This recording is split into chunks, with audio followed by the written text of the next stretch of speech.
Oftentimes, when we listen to a story about a tzaddik, we think of that tzaddik as being almost inhuman, like way beyond something that us as simple people can do.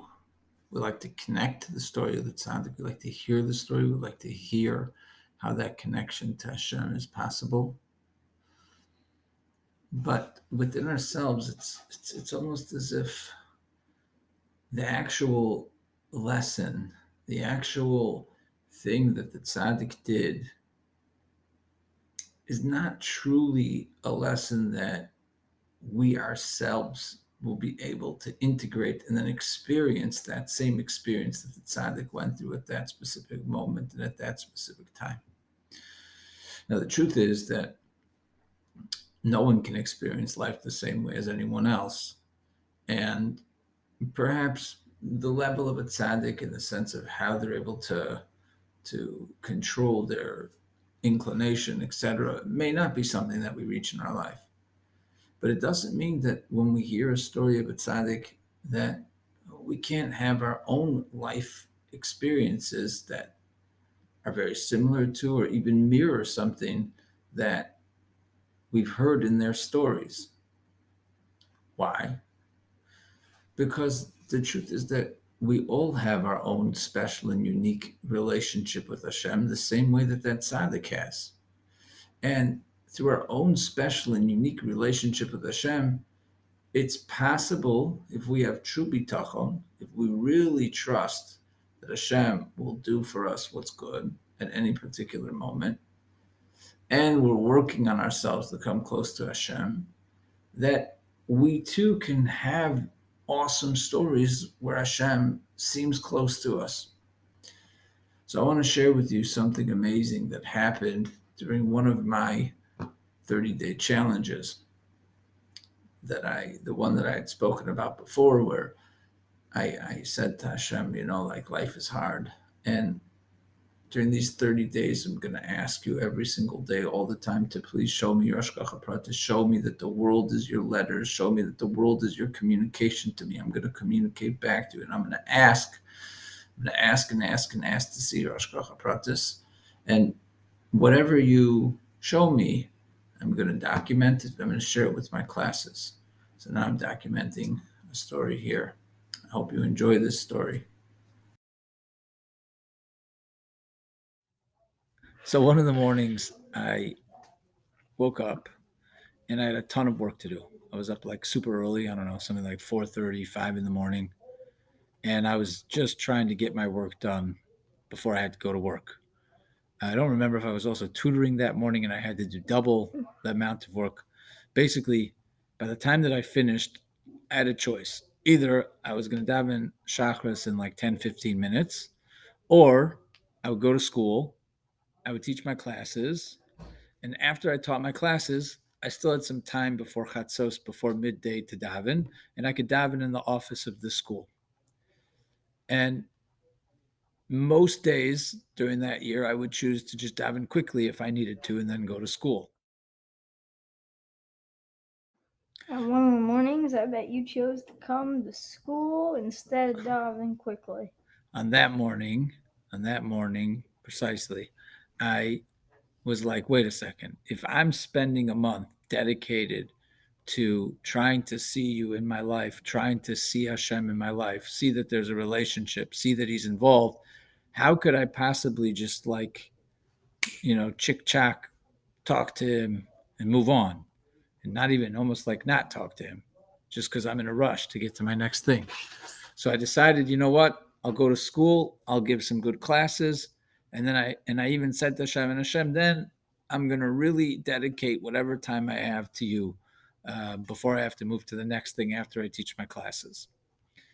So I got to school. I taught my classes. They went very well. Then I went into the office and I remembered what I had said. Like, I can't rush this. This has to be real. I have to really focus on talking to you, to Hashem. So I did that. And I davened for a long time. And I looked up at the clock and I noticed that lunch was being served.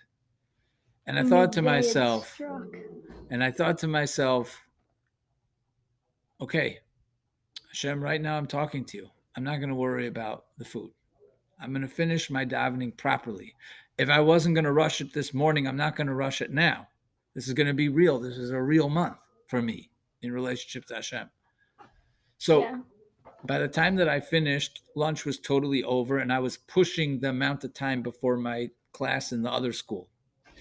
And Menachem came in the office, and I felt like I needed to talk to Menachem about something.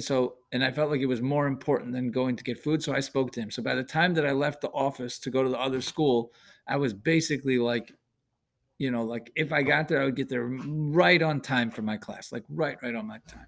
So I'm walking out of the school and I'm like, you know what, though? I'll quickly check in the lunchroom to see if there's any food. So when I got to the lunchroom, I asked two of the boys, I think it was Avrami and Davi, I asked them, hey guys, is there any lunch left? Because I was looking into the room. Maybe I could grab something and go. And they were like, you snooze, you lose. You missed it. So I was like, okay. And I had in mind, everything with Hashem. And I had this feeling like I had to tell them a story. And so I started to tell them a story about Reb Zusha of Anipoli.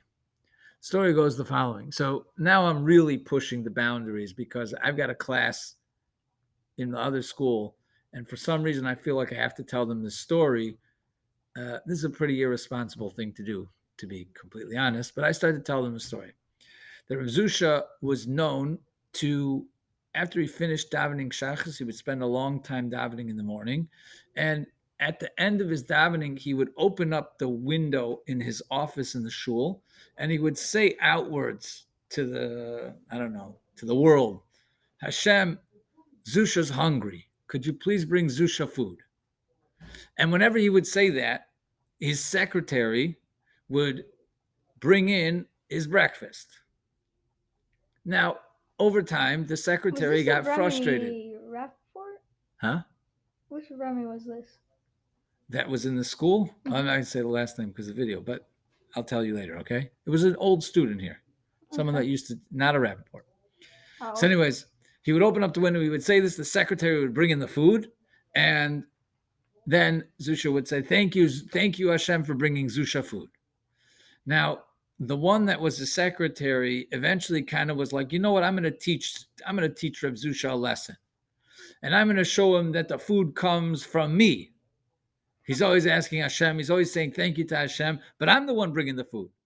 So he planned that the next day he wasn't going to bring any food to him.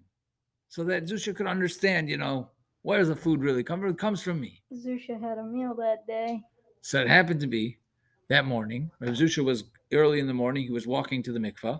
It was a raining day. It was there was mud. It was rain. It was a nasty day. And there happened to be that as he was walking through the town, they used to put boards across places where there were puddles of mud and such. So there was a board, and a vagrant, not such a nice guy, saw this gaunt, old-looking rabbi walking around, and he went and he ran up to him, and right as he was about to cross a board, he smashed onto another one, and he spilled mud all over Zusha.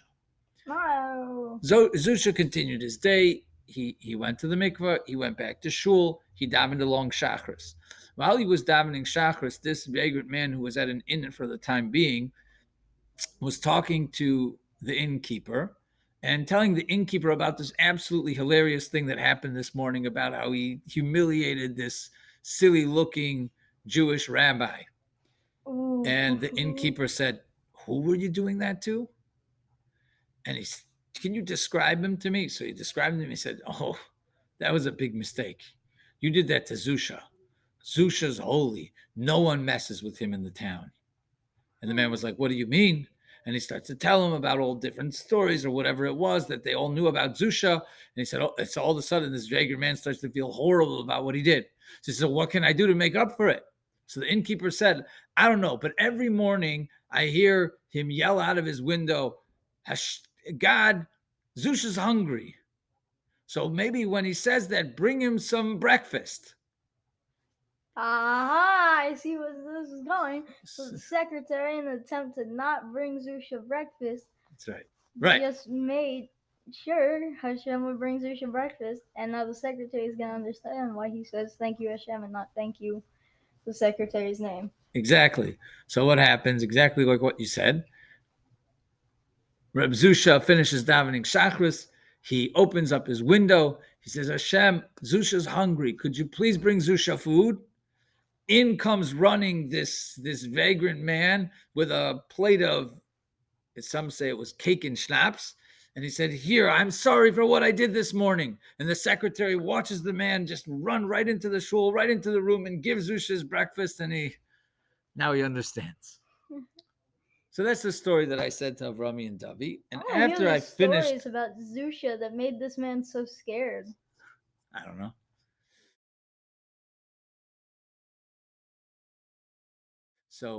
So after I said that story to my two students, I don't know what got in me, but I just looked at them and I said, Hashem, Avner's hungry.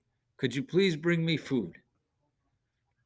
And I felt almost embarrassed that I was almost like, how could I say that? Like, where did that come from? That was so weird. So I was walking out to my car to go to the other school, and I was thinking to myself, was that right or wrong for me to say such a thing? And then I said, you know what, Hashem, but I really am hungry. So if you could please bring me food, I'd really appreciate it. So I kind of was like wondering, where's this going to go? I go to the girls' school, and I walk in there. The first thing is I noticed that one of the teachers that's supposed to be teaching, because I'm late, right? So I see one of the teachers that's supposed to be teaching is not in the classroom. I'm like, why aren't you in the classroom? The teacher's like, the girls' class is delayed right now because they were doing, this was when the war in Ukraine started. So they were doing a prayer for Jewish families that were involved in the war and such.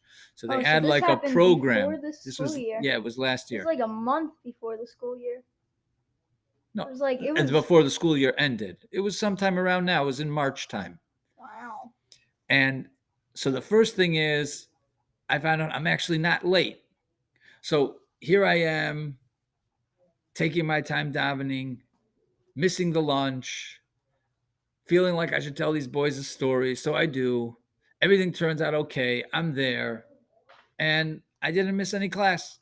I could have been very irresponsible, but I wasn't. And then I'm like, okay, great. So then I figure, let me go see, maybe there happens to be lunch here. So I walk into the room where the lunch is, and there is just enough for me to have lunch. There's some tomato sauce.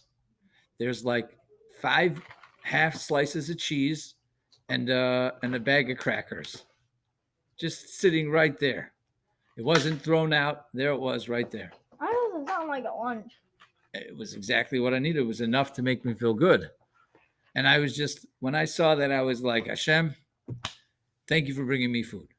I really appreciate it. I sat down, I ate it. I appreciated it so much just because of the grand scheme of like everything that happened that day.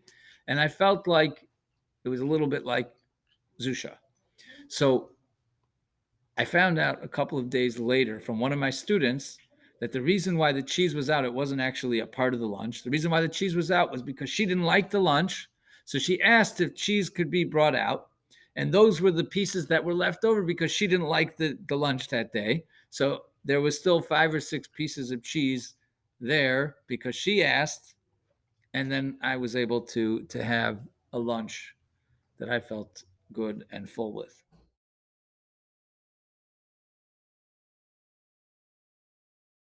You know, if you take a look at the timeline of this this video, you'll see I started making it on Wednesday. I worked a little bit more on Thursday. I had a goal of getting it out on Thursday night. I even told someone I hope to get the video out by Thursday night. And no luck. It didn't work. I didn't find the time. I didn't seem to be able to clarify my conclusion in a way that was to the point. And I also was wondering, going into Shabbos, is there a source that I could find in Torah for this idea that stories of tzaddikim is something that we tend to treat as, you know, it's beyond me. And therefore, we miss the whole point of the story. We miss the whole avoda, the entire work that we could do based on the story. Like, what does the story of the tzaddik tell me that I could work on? What is the experience within the story of the tzaddik that I, with my own part of Hashem within me, could experience a closeness of Hashem using that story with? So on Friday, I saw this Haggadah at the shul, and I decided I'm going to have to buy it because I really, really love Rabbi Biederman. I think his work is absolutely incredible. The Haggadah by him is amazing. I have to buy it. So I bought it. And on Shabbos, I started to read his Sefer. And I found mamish the idea that I was hoping for in the name of a tzaddik in regards to a story. So he's talking about cleaning up for Pesach. And it's important anyways for the time, so it's good that we can review something like this. It says the following: if we understood the power and potencies of these days. In a tshuva written during the early part of Chodesh Nisan, the Avni Nezer, Reb Avram of Sakachov, replied to the asker, I'll take the time to answer because you asked me to guide you about Inyane Pesach, ideas of Pesach. But it's not simple at all because these days are extremely precious and every hour at this time of year is as valuable as a full day. The Avnei Nezer's son, Reb Shmuel, known as the Shem Shmuel, testified that during this time of year, his father would circulate in the higher realms, not wasting an instant. Sometimes, and here it is, check it out, guys. Sometimes we hear these stories and we despair because we realize how far we are from feeling that which we are meant to feel. Tzaddikim sense the immense spiritual potential. We sense so little. This is wrong, says the base Aaron, Reb Aaron of Karlin. One who works, who toils, who prepares, and who believes can seize the power of these days. This is not true only for sophisticated, elevated people, he writes, but even for simple people. Even for simple people. Each person can take according to his capabilities. Take this as a lesson. Take this as an amazing lesson, guys. You hear a story of Reb Zusha. When he didn't have his food, even if he knew that his gabbai had food, if he knew that his secretary had food, he understood, I have to calibrate my mind according to the ideas of Torah, which are that the world is being created anew at every single moment. And the food is being given to me by Hashem. My life is being given to me by Hashem. The whole world is being given to us by Hashem. The whole universe is being given to us by Hashem at every single moment. So while on the one hand, yes, we need to say thank you to the one that brings us food practically as it's revealed in the world. A person walks in and gives us a dinner and we say, thank you so much. At the same time, just like Reb Zusha, we have to work on what he reached. So maybe he reached an awareness that he mamish felt like Hashem was giving him his food when his Gabe was giving him his food. But that doesn't mean that there's not a lesson there for us. That we need to begin to work on calibrating our minds to this thoughtful way of eating. And before eating of this, thank you, Hashem. I'm hungry. Hashem, I feel hungry. Could you please bring me food? Wow. Thank you, Hashem, for the food that you're giving me. I really appreciate it. Yeah, we all need to live a little bit like Reb Zusha. And we all need to believe. We need to believe that these stories do have something to do with me and not just dismiss them as, wow, the incredible tzaddik. But instead, the tzaddik tells us a little bit about where our own neshamas can reach.